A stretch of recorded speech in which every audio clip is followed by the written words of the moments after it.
Hi, people, and welcome to the Hypnotizing Podcast, the podcast about hypnosis, transformation, and healing. This is Dr. Liz. Today's interview is with David Norton. He did the hypnosis for childbirth that was talked about on episode 14 with my friend Natalie Rawlings. So I tracked him down and asked for an interview, and he said, absolutely. He has been doing hypnosis for 44 years. So he is quite the experienced practitioner. He is full of wisdom and interesting stories about hypnosis. He has studied with some major names in the development of hypnotherapy in the U.S. Erickson, Bandler and Grinder when they were developing NLP, which is Neurolinguistic Programming, and Hilgard. So let's get to it and hear his stories and his wisdom.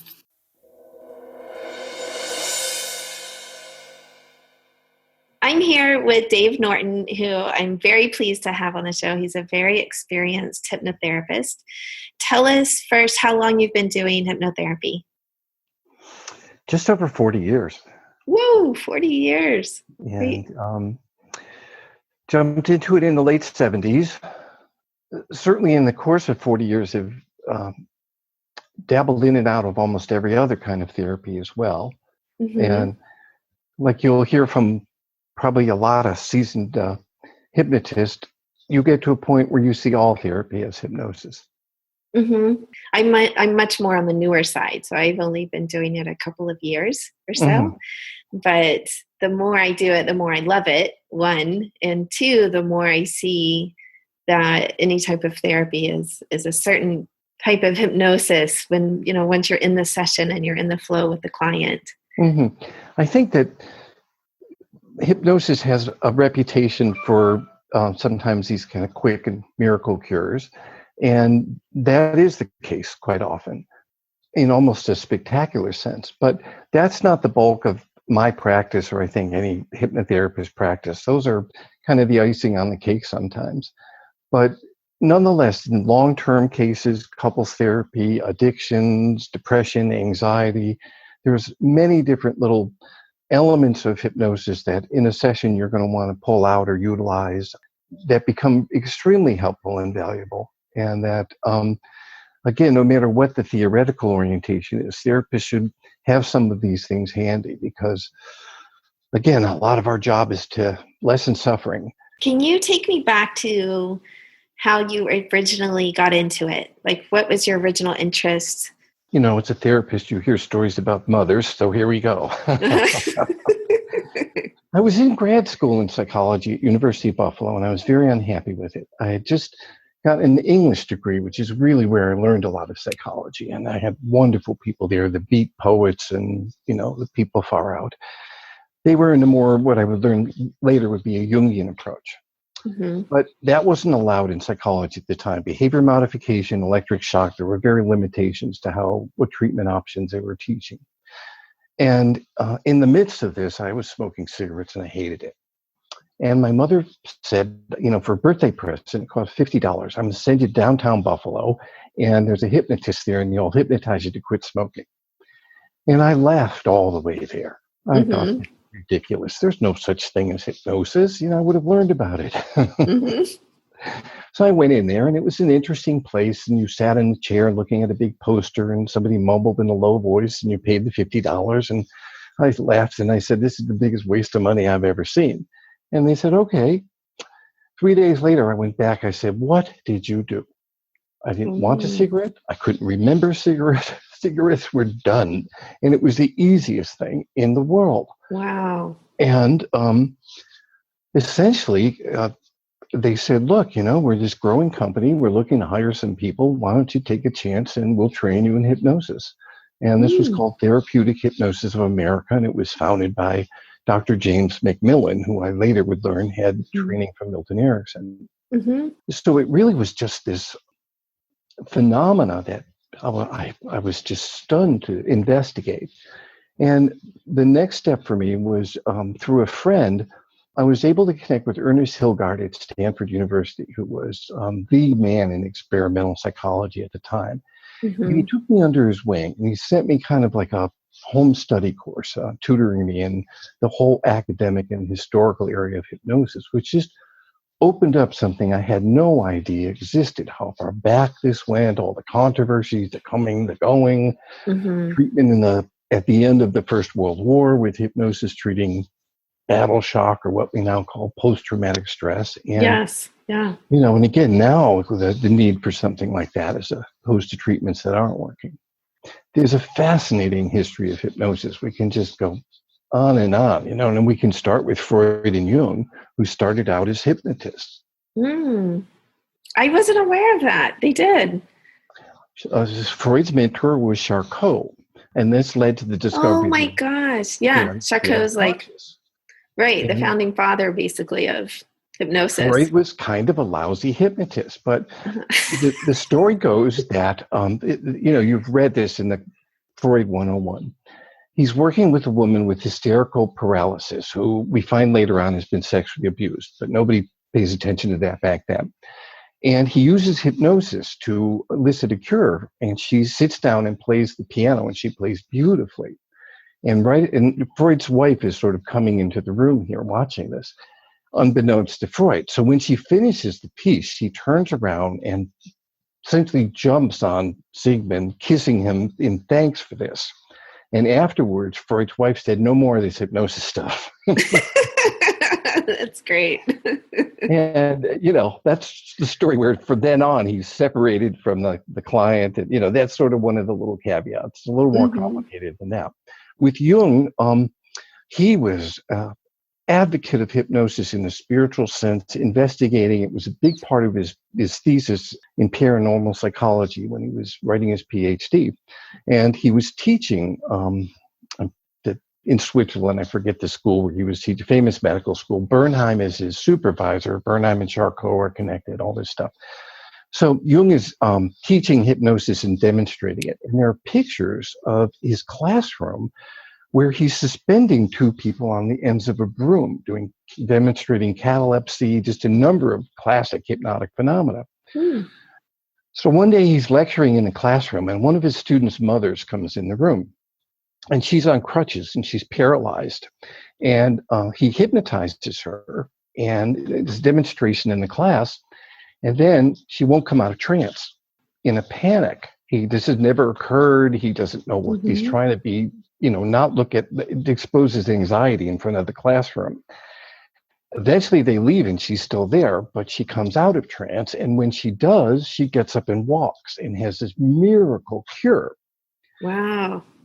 Well, it turns out that she was quite wealthy and she gave him a very handsome endowment, but the experience steered him away from any further public demonstrations of it because he lost control in that session, and that was not something he was comfortable with. So it was an interesting thing that this phenomenal success that occurred actually is one of the things that steered him in a more theoretical direction, which, I'm certainly happy of.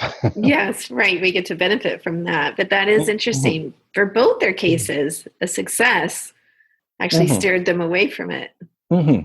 So the history kind of goes up and down, and a lot of interesting people, medical hypnosis, the Spiegels, the Kroger inventing natural childbirth with hypnosis in America. And then I came across Milton Erickson, and here was a man who suffered in life, who was paralyzed, crawled across cornfields in the winter to build up his arm muscles, went on a canoe trip couldn't walk, and managed to just learn to observe people closely and steadfastly followed the muse of hypnosis his whole life and took it in places that none of us have ever really reached yet. Yeah, he had a gift.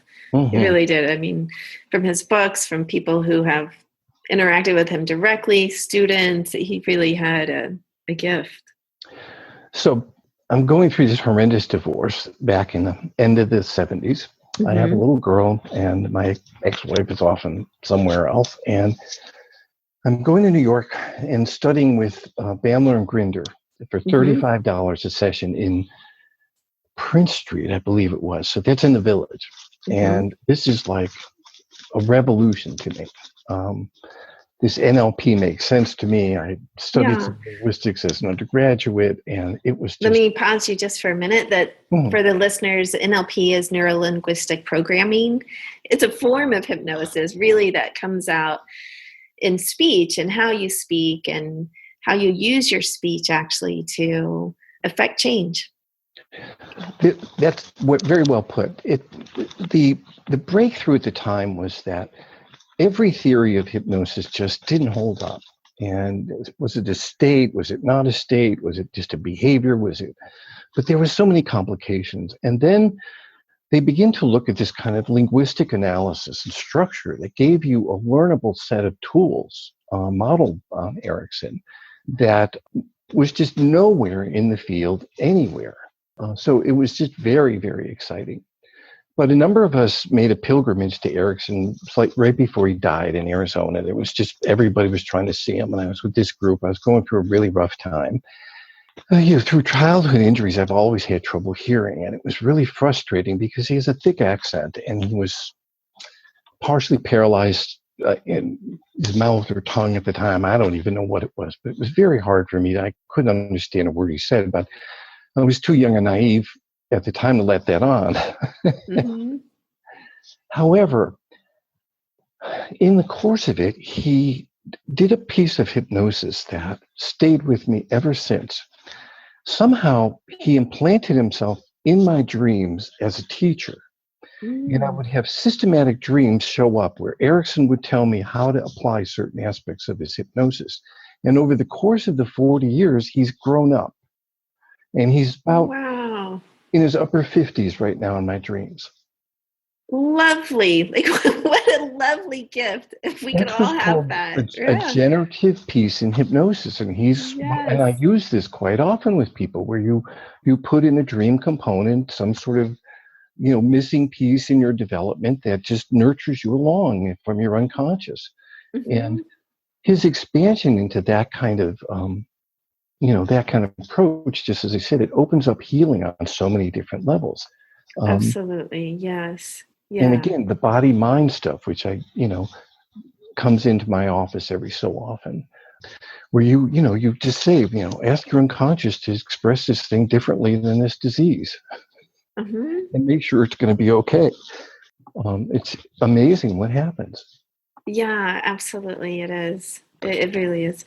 Our ability for what I say, our imagination, our unconscious to affect change for us. Like there was a girl that came in suffering from MS, not a good prognosis and not a good medical prognosis. And there was a father abandonment issue as well in this.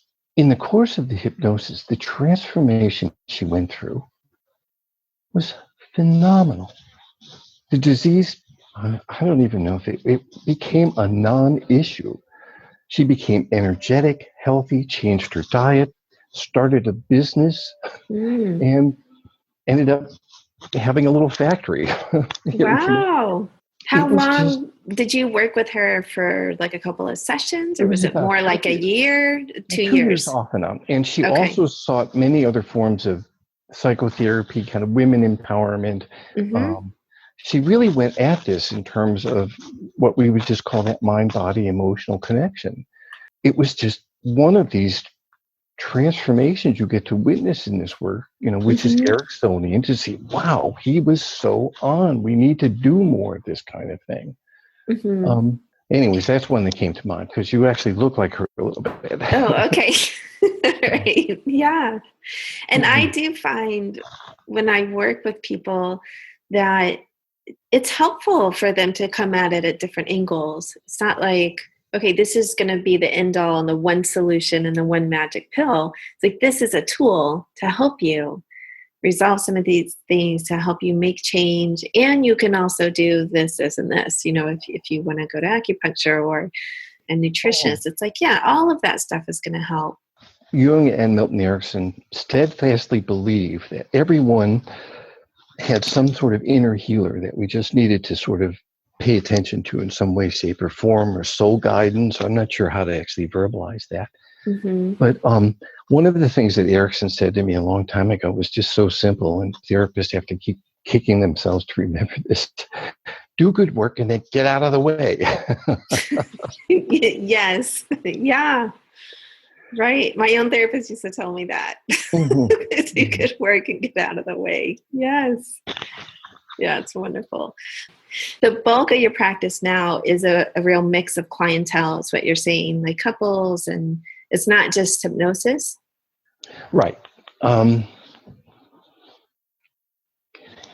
As I said, sometimes an interesting or challenging case will come by. As I mentioned, the man with the REM behavioral disorder, that was, I was just had no idea what to do with that. It's so out of the realm of the usual, and then had a great success with it. But for the most part, I like to refer to this as just working in the trenches with so many different issues. A few adolescents, couples, violence in homes, heroin is rampant. So, and I have several social workers that I work with. And in a way, as I said, we're all knee deep in a lot of things like that. And again, we're all using, whenever we can, a lot of Erickson stuff, because really in that population where we're not really going towards a lot of insight work, let's say, but we can affect a lot of quick behavioral change, attitude change, open things up, flexibility. One of the simplest things to do with a couple or an individual stuck, repetitive negative cycle is simply to hypnotize them, because one of the characteristics of hypnotic trance is increased flexibility or suggestibility. You can call it either one. And it means you open up to ideas. And, sometimes when I'm frustrated, couples battling, nobody's giving in this, I'll go, okay, shut up, I'm going to hypnotize you. And one of the things you begin to see when you're hypnotizing a couple is how quickly their breathing, their heart rate, their body postures becomes synchronistic, let's say. Yes. And that in itself is therapeutic. So, as I said, sometimes just having that kind of a resource is just, it's helpful and useful. You wouldn't think of it. That sounds lovely, actually. I can imagine them taking that skill and saying, okay, we can use this at home. Like maybe we're way up here, my hands are up by my head. Like we're cycling up into a destructive cycle or something, but we have the ability to cycle down. We have the ability to take a breath, take a moment, synchronize our breathing, really get into it with each other. Let's take our veterans from these horrible wars and the experiences they're carrying with them. And they're devastated and they're paranoid and they're frozen and things set them off. What do? Take a guy like that in trance as deep down as you can and have them find a safe place somewhere. Maybe they crawled under the porch as a kid or under the bed, or maybe a certain relative held them, something like that. And how valuable going to a place like that is in hypnosis, or if they can't think of one, to invent one. And, so then that person begins to visit that feeling more often, and step by step starts to come out in the world. And, that application of hypnosis in all aspects of trauma is so important. Jung would call this a temenos. You have to create the vessel for the alchemy, or the safe place for the change to occur. And hypnotic trance is just a beautiful example of that in so many different ways. So as I said, that's where, as I said, being in the trenches, which I love, and very realistic day-to-day stuff and survival. And that's where this is such a blessing to be able to do that, in addition to, traditional cognitive behavioral and structural therapies and things like that. Definitely. So we're coming to the end of our time here, but I wanted to know if you could give a piece of advice to a younger hypnotherapist. Like, what would be the main piece, or 2 or 3 pieces of advice you could give to someone? Well, join the Ericksonian Foundation, go to Ericksonian seminars, and read as much as you can. Listen to his tapes that are available. It will start to make sense as you begin pursuing it. Part of the approach to this, seems so tedious when you begin to approach something like neurolinguistic programming, and they're talking about eye movements, and it's in the midst of everything else, you're supposed to be wondering about that. And however, right. across the board, I cheated. I used little 3x5 cards, which I kept as reminders of various things. Or when you begin to study the language of neurolinguistic programming, and you can incorporate such things as saying, now, as you're listening pleasantly to the sound of my voice, a very important memory from the past is going to occur. It's going to be useful throughout the week. And quite often that smile on your face will remind you of this time back here and the many ways you're going, These are things you learn from the tedious structure of embedded commands, changing your voice tone, and what they call the meta model. And so I would encourage people to tediously work on that day by day, because it's very valuable. And third, or fourth, or most important, and when you really begin to understand Erickson, to be playful and creative with it. And that's a message in itself of hope for people. And again, the model with Erickson, he was a handicapped man, is so limited, to die so many times, He used what he could to the best he could. And that's the message you give people. Be persistent, be disciplined, use what you have and make it good. Erickson didn't try to become a track star. Yeah, right. So don't, waste your time in things, but find out what you have and where these talents are. Use the daylights out of them. And that, again, that model of hypnosis is just across the board something important. But conceptually, that's what I would, think of this guy in the wheelchair who was able to do so much, and how all of us are in this wheelchair one way or the other. And his life just shows us what a piece of promise and hope. He really is. Yeah, he's such an inspiration. So thank you for that. I think those are really valuable pieces of advice. I'm a big fan of the little 3x5 cards myself. Like, I have multiple in my office. Pushing in my my chair here. Yeah. Well, I live in New Britain, Connecticut, which is a Polish community, and it's like going back to Europe with bakeries and homemade pierogies and amazing food. So I'm going off to lunch and spoil myself, but I'm envious of you because it's 17 degrees out here. Yeah, it is like 70 or maybe even the low 80s here. I'm not really sure. But before we go, can you tell people how to find you? They could tell people your website, and I know you have a couple of CDs for sale on there. So tell people how to find you. The thing is, my moniker was Hartford Hypnosis Center from many years ago, because that's where I opened my office. So it's HHYP@AOL.com or HartfordHypnosisCenter.com, or even looking in David Norton will show up my bio and information and link to the website. Okay, wonderful. And hopefully I'm going to come down there in March to visit my old college roommate, and maybe we'll say hi then. Oh, yeah. I would love to meet you in person. Absolutely. Yeah. So thank you. I'm going to put your website in the show notes as well, so that listeners can go and see it. And I really appreciate you doing the interview today. Thank you so much. Thank you so much, too.